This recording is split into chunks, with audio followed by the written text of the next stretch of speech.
Communication Skills. Unit 2, Section 1. Types of Reading. Dear learner, you are warmly welcome to Unit 2 Section 1 of this course. This section aims at exposing you to the types of reading you are expected to engage in as a member of the academic discourse community. Reading is a skill that students have to master because it plays a vital role in academic excellence, especially in the academic discourse community. Reading is one of the means through which students study and appear for evaluation for the comprehension they have gained from their studies. The type of reading we engage in at any stage of our studies is determined by the purpose of a particular reading activity. Hence, this section exposes us to the two main types of reading we will need to engage in throughout our studies. Types of reading. Reading is categorized into two broad types based on the way it functions and the level of attention it requires. The two categories are extensive reading and intensive reading. While the purpose of extensive reading is mainly to read for pleasure, intensive reading aims at reading for academic purposes. However, extensive and intensive reading are both common approaches to reading a text effectively because they are complementary. Thus, intensive reading focuses on the detailed study of vocabulary and grammar while extensive reading focuses on meaning rather than language. Mart, 2915. Hence, intensive reading exposes a reader to new vocabulary while extensive reading raises awareness on the usage of the new vocabulary in various expressions. Extensive reading. Extensive reading is the type of reading that is carried out by students to enable them to broaden their horizon of knowledge and become informed people. This type of reading affords students the chance to read longer pieces of text/books which are usually for a specific purpose. When we engage in extensive reading, we read at our own speed and our own ability level. Therefore, when learners read extensively, they read very simple, enjoyable books to build their reading speed and fluency. The purpose of this type of reading is for pleasure and recreation because it is carried out during our leisure periods in order to gain personal information. We do not use the information gained from this type of reading to answer examination questions or assignments. It is basically for recreational purposes. Extensive reading entails reading outside our field of study. So, for example, as a basic education student, you may read newspapers, storybooks, stories on blogging sites, magazines or journals during your leisure time to gain personal information on issues that do not relate to your field of study. Also, we may decide to read books from other fields of study such as journalism, public relations, economics, or geography. By doing this, we become informed about some of the issues relating to these courses. Without extensive reading, we will be knowledgeable in only topics from the field of basic education. However, if we read from other fields of study, it enhances our perspectives for examining issues because we will be doing so not only from the perspective of our knowledge in basic education but also from the perspectives of other fields of study. Extensive reading requires a strong command over vocabulary and grammar as it may not necessarily involve looking up at words in the dictionary in order to understand certain concepts.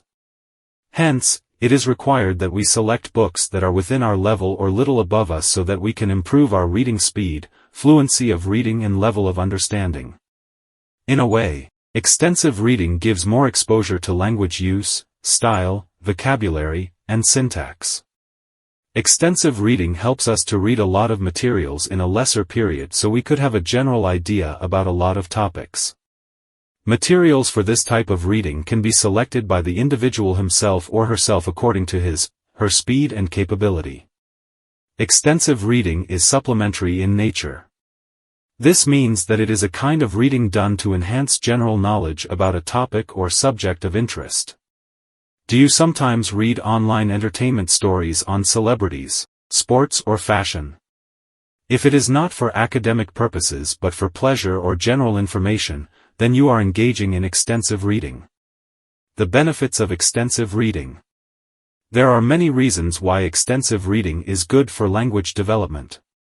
Vocabulary development. Extensive reading builds vocabulary of students.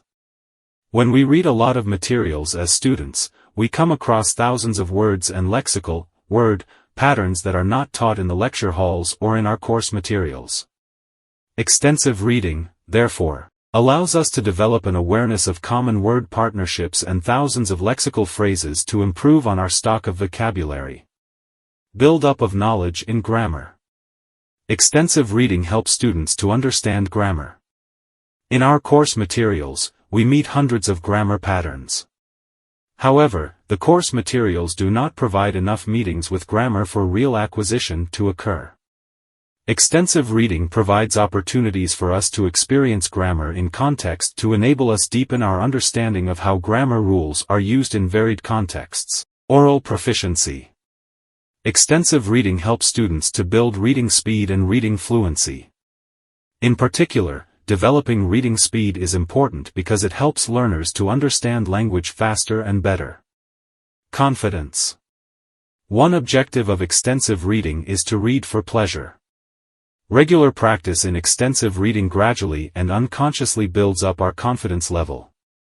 An informed person is confident and motivated to contribute her share of knowledge to every discussion. Disadvantages of extensive reading. 1. Extensive reading does not require attention to detail. This means that it involves reading superficially. This implies that we could miss out on some important details of a reading text. 2. It requires that we read quantitatively than qualitatively. The focus is on reading to develop our reading speed and fluency as well as access information than reading to comprehend. We may, therefore, skip over some information if we feel that we do not need it. Intensive reading. This type of reading is carefully done with the utmost concern for the understanding of the text. It is carried out to get the full meaning of a text or a course material. Getting the full meaning entails the main ideas as well as the details. Hence, this type of reading demands for more concentration. Intensive reading is more related to academic reading. When we engage in intensive reading, we read for details and the collection of information. Thus, it is done for the specialization of knowledge. Therefore, we check for comprehension as we engage in this type of reading. Intensive reading refers to the way of reading through every word of a text from beginning to end very thoroughly and deeply. Khazal, 2019, page 185. Intensive reading is undertaken for academic, professional or vocational purposes. Therefore, it is an activity that requires great mental effort and focus. This means that when we are preparing to write our end-of-semester examination or teacher's licensure examination, we engage in intensive reading. The main goal of intensive reading is to understand the literal as well as the underlying meaning of the text and gain maximum understanding of it. This improves reading skills, vocabulary, and grammatical knowledge. Benefits of intensive reading. 1. Intensive reading is the fastest way to acquire and learn vocabulary. 2. It is the most typically taught method of teaching reading and reading comprehension. 3. It improves the power of expression. 4. It helps students in making inferences. 5. It helps the student to understand sentence structure. Disadvantages of intensive reading. 1. This reading is tedious to do because it demands concentration, so learners have few chances to build reading speed and fluency. 2. The reading is short, and because it is tedious, the learners read slowly and they cannot interact with a lot of language or language patterns. 3. The whole class or group of people read the same material, which may be too easy for some and too difficult for others. 4. The reading may be interesting to some learners but not to others because they need to read more slowly and pay attention to detail. Activity 1.3. Reading text. Critical reading is a demanding process. To read critically, you must slow down your reading and, with a pencil in hand, perform specific operations on the text. Mark up the text with your reactions, conclusions, and questions. When you read, become an active participant. Question. Carefully analyze the reading text and select the option that best supports the text. Options. A. Critical reading is a slow, dull, but essential process. B. The best critical reading happens at critical times in a person's life. C. Readers should get in the habit of questioning the truth of what they read. D. Critical reading requires thoughtful and careful attention. E. Critical reading should take place at the same time each day. Activity 1.4. Read the passage below carefully and answer the questions that follow it.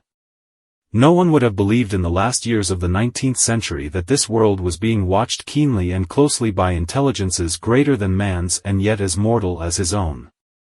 With infinite complacency, men went to and fro over this globe about their little affairs, serene in their assurance of their empire over matter. It is possible that the tiny creatures under the microscope do the same.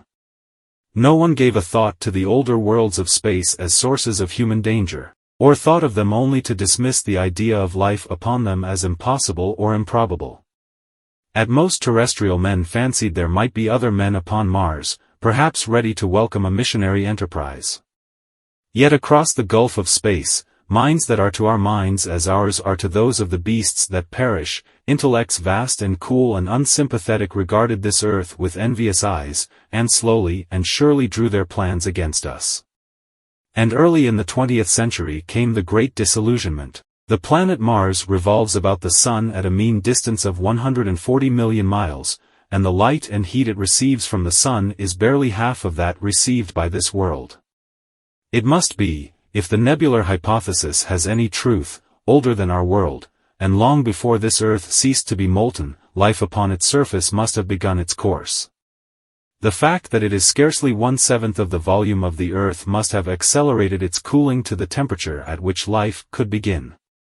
It has air and water and all that is necessary for the support of animated existence. Since Mars is older than our Earth, it necessarily follows that it is not only more distant from time's beginning but nearer its end. The cooling that must someday overtake our planet has already gone far indeed with our neighbor. In its equatorial region, the midday temperature barely approaches that of our coldest weather condition. Its air is much more attenuated than ours, its oceans have shrunk until they cover but a third of its surface. That last stage of exhaustion, which to us is still incredibly remote, has become a present-day problem for the inhabitants of Mars. The immediate pressure of necessity has brightened their intellects, enlarged their powers, and hardened their hearts. And we men, the creatures who inhabit this earth, must be to them at least as alien and lowly as are the monkeys and baboons to us. And looking across space with instruments, and intelligences such as we have scarcely dreamt of, they see, at its nearest distance only 35 million of miles sunward of them, a morning star of hope, our own warmer planet, green with vegetation and gray with water, with a cloudy atmosphere eloquent of fertility, with glimpses through its drifting cloud wisps of broad stretches of populous country in narrow, navy-crowded seas. End of passage. Now, let us answer these questions. 1. In the first paragraph, state what the writer compares with humanity. 2. According to the passage, what do humans have in common with Martians? 3. What do monkeys, baboons, and tiny creatures have in common in this passage? 4. What is the main idea of the third paragraph? 5. What is the central theme or idea of the passage? 6. What made the inhabitants of Mars more intelligent? 7. Why were people disappointed or disillusioned in the early 20th century? Differences between extensive and intensive reading. Though there are differences between intensive and extensive reading, a balanced use of the two consolidates language learning and oral proficiency. 1. In extensive reading, large and long text is read for the general understanding of the topic. However, in intensive reading, long or short text is carefully and deeply read to have a full understanding of the topic.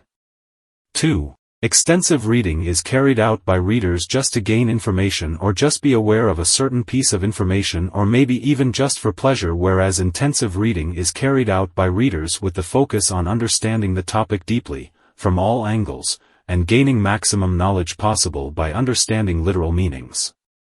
3. Examples of texts in extensive reading that can be read extensively include daily newspapers, novels, magazines, or any piece of information on the Internet. But examples of text of intensive reading include academic textbooks or materials recommended by teachers. 4. The reader himself or herself chooses the content to be read when he or she is extensively reading. Whilst in intensive reading, the reading material could be selected by the reader himself or herself or mostly from recommendations by people or teachers. 5. Extensive reading increases knowledge across various fields, whilst intensive reading intensively increases knowledge in particular selective fields. 6. Extensive reading is complementary in nature but intensive reading is comprehensive in nature. Activity 1.5. Using the following parameters of comparison, discuss the differences between intensive and extensive reading. 1. Benefits. 2. Meaning. 3. Materials. 4. Purpose. 5. Recommendation. Summary. Cheers! We have ended section 1 of Unit 2. Some of the main points learned in this unit are: extensive and intensive reading are the two main types of reading. Extensive reading gives the reader a broader perspective and general knowledge of various topics. Intensive reading provides the reader with complete, in-depth knowledge of fewer, but particular topics. Differences between intensive and extensive reading can be examined based on the following parameters of comparison: benefits, materials, meanings, purpose and recommendations.